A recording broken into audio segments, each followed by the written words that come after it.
vibe coding and think they need to build a $1 million SaaS app from the get-go. That's not true. While there's 100% money to be had, that way of thinking will keep your ideas in your head instead of out in the world. You don't need a big idea.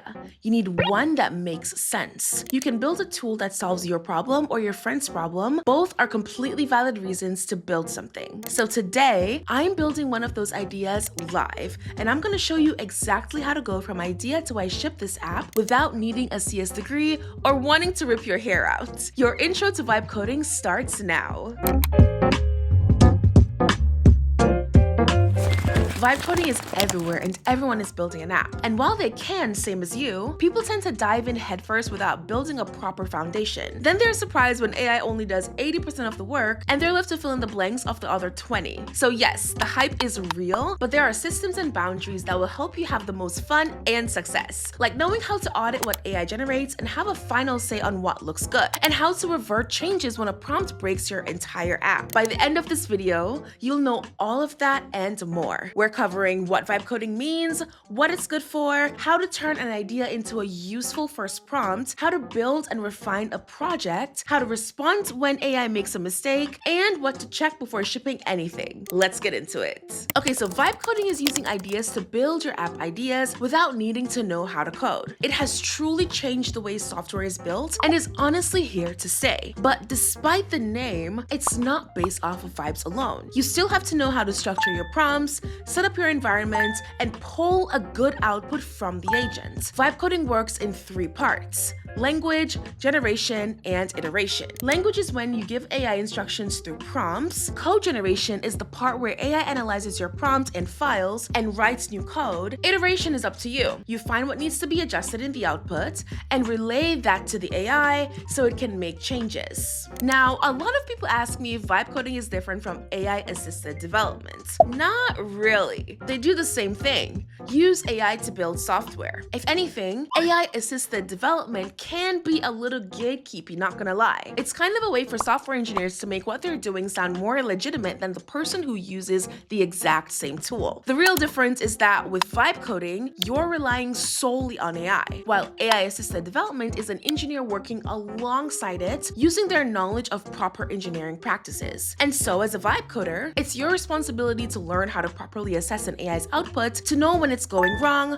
what questions to ask, and what to look for. But don't worry, that's why I'm here. And another question I get all the time is, do I need traditional coding experience to vibe code? Traditional coding experience is when you write and test code manually by yourself. I don't believe traditional coding skills make or break you being a successful vibe coder, but they can help. Let me explain. If you have zero coding background, you'll have no problem building landing pages, web tools, or simple apps. However, traditional skills can help with more complex projects, bug fixes, scalability, security, and managing sensitive data. That doesn't mean you gotta go to school if you want to learn these things. There are so many courses available online, so no, a degree and experience isn't mandatory, but certain traditional skills can help. It just depends on what you want to learn and build. Okay, so the possibilities of building with AI are endless, from apps to business tools to microgames, if that's your thing. If you've been sitting on an idea like one of these, you can probably bring it to life with AI now. For example, earlier this year, I built my brother an AI receptionist that answers calls while he's working on cars. That went viral on Hacker News. Then there's the custom dashboard I built my hairdresser in Bali to help her manage her customers. And then I built a custom app that helps me manage my business, on top of a personal AI assistant that streamlines stuff for me daily. That's the beauty of vibe coding. It allows you to build solutions to businesses,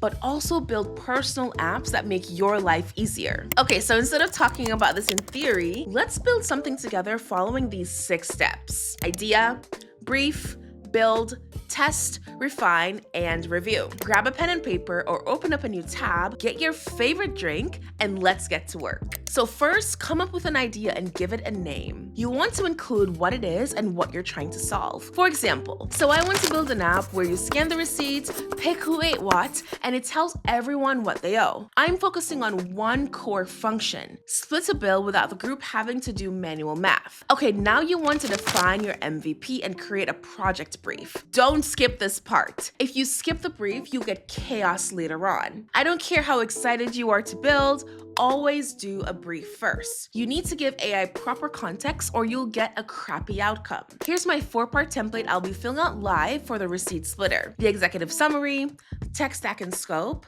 feature checklist, and UX UI design requirements. In the big tech world, this is usually called a project requirement document or a PRD. Okay, so let's zoom into the executive summary. This is 1 to 2 sentences describing what your app does, who it's for, and how it functions. Here's mine: a mobile-friendly web app where users scan a restaurant receipt, assign items to people in their group, and get an instant breakdown of who owes what. It's built for friends splitting a bill who don't want to do the math themselves. Now, do yours. Okay, so what's a tech stack and scope? Your technology stack, or a tech stack for short, is the layers of programming languages, databases, software, and tools used to build your app. It's called a stack because just like pancakes, every tool stacks on top of each other. If you've never coded before, don't worry about this portion. You want to tell AI if you're building a web app or a mobile app, and it will help you come up with a tech stack. For this project, I'm building a web app, so the tech stack could look something like this. For the front end, what our users see: Next.js, Tailwind CSS, and React. For the back end, where your data lives,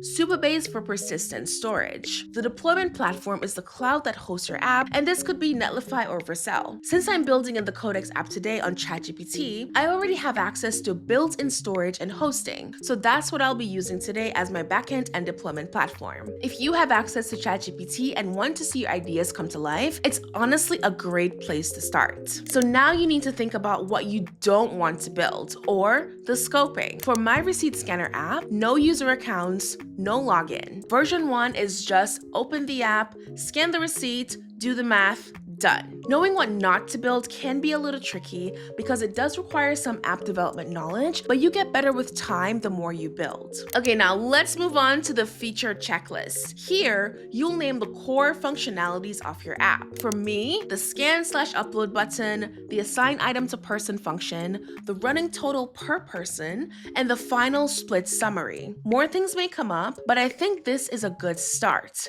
The best way to come up with a starter list is to think through how your app functions and make notes. Then you can use AI to flesh out the feature set for you. Let me say that again. Think through how your app functions, then use AI to flesh out the feature set for you. I promise this will save you so much time in the end. The next part of the project brief is the UX UI design. The difference between your app looking like it was vibe coded versus design lies in this part. Before you start prompting for code, it's important to have an idea of what you want your app to look like. For example, here's the mood board I put together for the receipt splitter. I'm not giving AI creative freedom here. I'm telling it exactly what I want. You can use sites like Dribbble, Mobbin, and even Pinterest for design inspiration. Okay, so now you have your idea, how your app works, what you don't want the app to do, who it's for, and the type of app you want to build. Bring that information to AI to get your full PRD. This doc will serve as your North Star as you build out version 1. Here's the prompt to send to AI to generate your PRD. I think one of the most important takeaways here is that when vibe coding,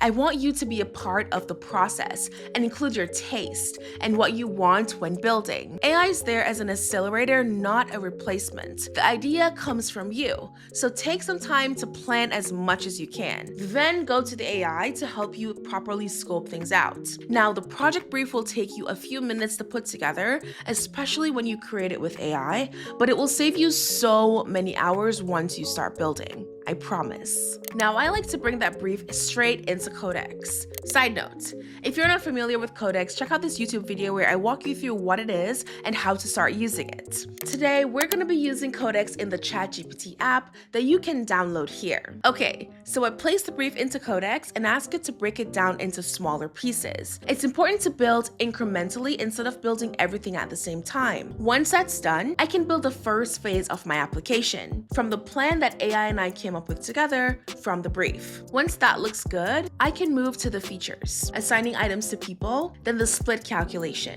One at a time, testing each feature as I go. And even though Codex is writing the code, the skill that's doing the heavy lifting here is communication. Being able to tell AI what I want, who it's for, and what problem it's solving. That's not a coding skill. That's just talking clearly, which you're already capable of. Okay, feature 1 is built, the scan and upload button. But before I trust it, I like to test it like I'm trying to break it.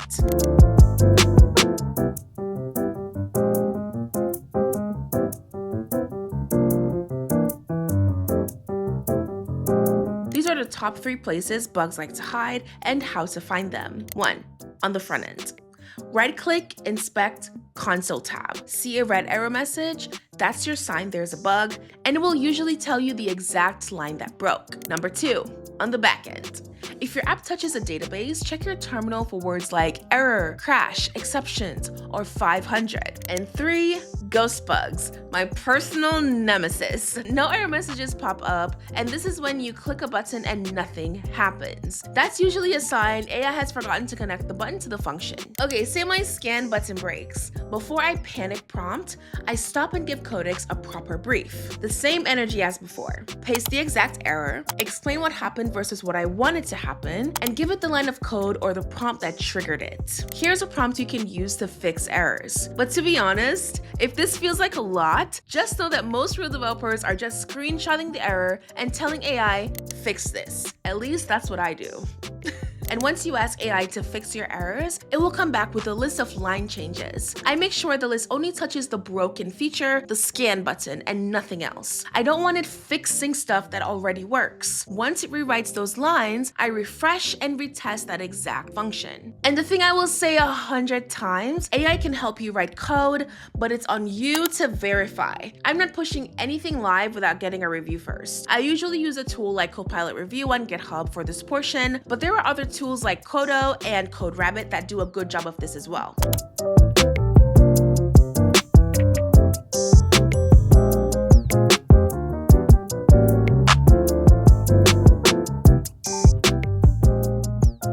Okay, now let's take a look at the receipt splitter app that we've been building throughout this entire video. Looking here, you see that Codex has followed the exact design I gave it. So let's test it out. So I can click this, choose a receipt. Boop. Let's choose that pizza one. Open it up. You can see it shows the receipt on the screen, which is so beautiful. Click read receipt. It's scanning the receipt. And now it's pulled in all the receipt information that we can now verify to make sure that these are actual food items. Awesome. I'm just going to go ahead and trust it and click next. And now I can add a person. So let's add Maya, Katie, Siobhan, and John. So now I can assign each item to each person. Large pepperoni pizza. I'm sure Maya didn't eat that alone. I'm just gonna click random names just so we can get through the demo. 6 pieces of nuts. I'm sure everybody shared that. I'm sure everyone shared the salad, or at least 2 people. Cannoli is 1 each.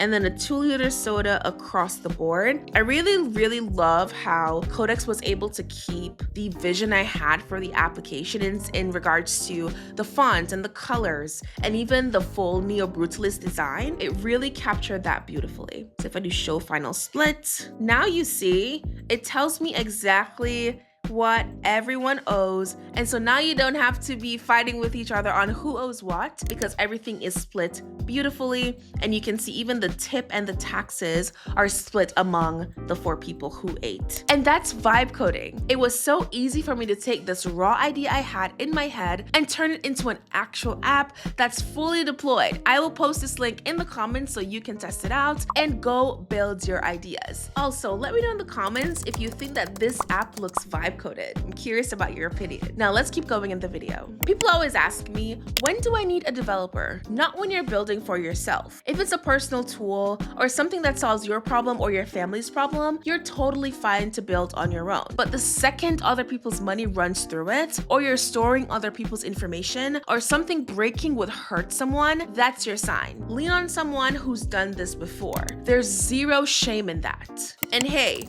I've been doing this for 7 years now and I'm not perfect. I still make mistakes. That's kind of the whole reason I love vibe coding. I love fixing what's broken. But my biggest mistake I face over and over that's not even a bug, I don't ship. I'll get an idea, get halfway through building it, and then go, oh, I have a new idea, and abandon it. So don't be like me and don't do these things either. 1. Panic prompt. Instead, give AI context on the error, behavior, and trigger. 2. Over prompt. Instead, build your app feature by feature and fix crashes one bug at a time. 3. Go in blindfolded. Instead, verify the suggested changes from AI and don't just blindly accept them. So vibe coding was never about skipping the work. It's about focusing on what matters. While you're not writing every line anymore, you're still the one staring, testing, and catching what AI misses. That's the skill now. So don't let no coding experience be the excuse that keeps your idea sitting in your notes app or in your head for another 6 months. You have everything you need to start today. Go build the thing. It doesn't have to be big. It could be a receipt slitter. It could be something that fixes one annoying thing in your own life. Just build it. And when you do, tag me if you post it at itsthatlady.dev on Instagram or Kadesha Kerr on LinkedIn. Either way, drop a comment below and tell me what you're building. And let me know if this video helped in any way. If you haven't watched my AI for Beginners video yet, go do that next. It sets up everything we covered here. Or if you're done with tutorials and want a clear path forward, join my Vibe Coder community where you get exclusive office hours with me. If you join now, you're forever a founding member. Anyone willing to figure this out can, especially now. Go build something, and I'll see you in my next video where we talk about agent skills. Happy building!